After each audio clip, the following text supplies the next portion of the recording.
Red alert, red alert. All hands to the battle station.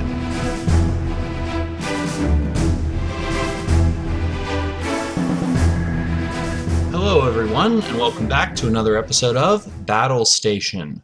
I'm your host Tucker, and if you were expecting me to do a piece on the upcoming Drive OP event, I'm going to have to disappoint you. Basically, there are some major flaws in the scenario. Your best shot is to basically use inversion wave to get your ship across the finish line, blow up your opponent's racer before it can cross with cloaked mines or something else, and then murder the rest of their fleet because now they can never shoot back. So there's not a lot to say there. Fortunately, I've got something else I've been wanting to talk about for a while now. A classic build that defined the early days of the game and is still very competitive. I get asked a lot about whether or not Galaxy-class ships in general and the Enterprise D in particular are still competitive. My answer is an emphatic yes. Not only do I feel that the ship itself is still competitive, but I feel that the basic build skeleton we used to see back in the day is still competitive, with a few updates making it even better. So, let's take a look at the ship itself. The USS Enterprise D is a unique Federation Galaxy-class starship featuring 4 attack, 1 defense, 5 hull, and 4 shields for a total of 28 points.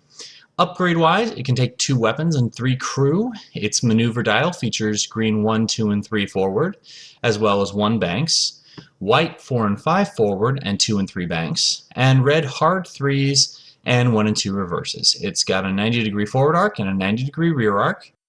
The action bar is the standard Federation set of target lock, scan, evasive battle stations. Its special ability says, instead of making a normal attack with your primary weapon, you may fire in any direction in range 1 to 2 with 3 attack dice. So advantages of this ship. 9 durability is on the high side, it's mid to high, so it's going to take some setup before it can get one-shotted. And of course, its 5 hull is more than enough to let it carry a shuttle or fighters. A white 5 forward is always welcome, lets you do quantum slipstream drive among many other things, as is the versatility offered by having 2 different reverse options. 3 crew allows some nice customization options, and for those of you trapped in a pure house rule environment, Federation is easily the most overpowered faction right now. Best of all is its native 360 ability, though only going out to range 1 to 2 is a small drawback. The ability of this ship to cover its own blind spots is quite potent. The major disadvantage of the D is its lack of maneuverability. Not having native access to any hard turns that aren't red is a big drawback, and one that any list involving it has to work to overcome. A lesser issue is that ships with 4 attack dice, especially Federation ones, are in a bit of an awkward place right now, where almost any other number of attack dice is better thanks to upgrades like Type 8 Phaser Array or improved phasers. I'm not actually sure what to say to you if you don't know the role that the Enterprise D played in the show. It's the protagonist ship of the Next Generation, home of Picard and crew. It's the ship in the opening sequence that goes to warp. I don't know what else to say, so let me talk about the competitive history for a bit. The Enterprise D comes in the starter set, so it's been around since literally day 1. 360s have always been powerful, so it, along with the generic Forja, is one of the 2 ships from the start that seen a lot of serious high-level competitive play. Though obviously it was thrust aside in that role once the Borg came on the scene. Since the nerf to the Borg, it's made a bit of a resurgence as a durable ship that can also defend itself in all directions. It might not always have been top tier, but barring that period when everything in the game that wasn't Voyager or a geometric shape was unplayable, it's never really been a bad ship either. Today's build is, as I've said, inspired by this long pedigree. Let's hop to it. Who else could possibly captain the Enterprise D besides Jean-Luc Picard? Not only is he in the starter like the D, he's the actual canonical captain.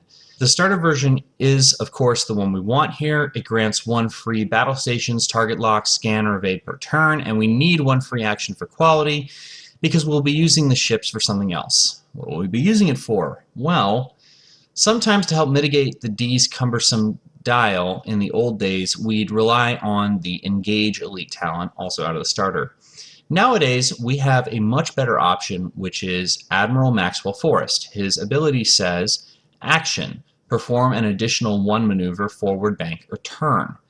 This is going to allow us to really bypass a lot of the D's native maneuverability weakness and allow us to position ourselves much, much better for a lot of purposes.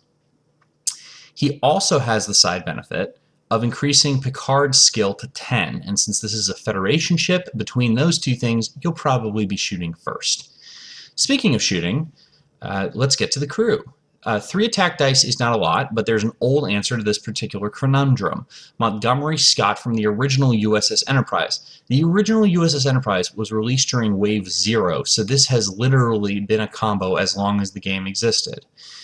Scotty's action allows us to either roll 2 fewer attack dice to repair a shield, which is fine, or to disable 2 shields to add 2 attack dice. This means that the D's 360 can end up shooting 5 dice with battle stations conversions from Picard. These days, though, we can do one better than that by tossing on an improvement from the other Enterprise D, that is, the yesterday's Enterprise OP version. Natasha Yar took years to finally make her appearance in a Federation faction card, but we'll use her now. She adds 2 weapon slots to the ship's upgrade bar, though we don't really care about that here, but also allows you to reroll up to 3 dice on any attack for the low, low cost of 2 time tokens, and 4 points, obviously. So what that means is you can use her as often as every other round, no action required. That doesn't always sound that great, but remember, you're not going to have to use her every round. Sometimes you're not going to need the reroll. So I'll take that for 4 points. That brings us to the USS Enterprise D for 28 points, Jean-Luc Picard, Skill 9, 6 points, Maxwell Forrest at Admiral for 3, Natasha Yar at 4, Montgomery Scott at 5 for a total of 46 SP on the ship. So what do we do with those last 4 points? Honestly, that's up to you. There are a lot of good options out there. For example, you can use Valeris from the Enterprise A, gives you some extra durability with a free evade. But there are a lot of different things. With that said, my pick today is actually going to be a card we just found out about today, which is the Aft Photon Torpedoes from the original series Defiant prize pack from the Mirror Darkly OP event.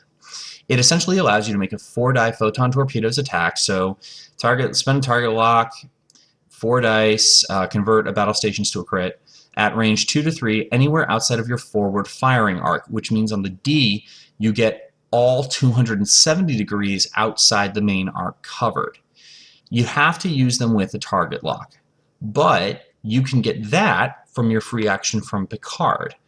That might make you think that we don't have quality, but remember, Tasha will let us reroll, and we do get that 1 battle stations conversion from the torpedoes themselves. In other words, we end up rolling basically 4 dice outside of our arc with rerolls and battle stations conversions, and that's pretty great because the only hole in it, the range 2 to 3 thing, is covered by the Enterprise D's native 360.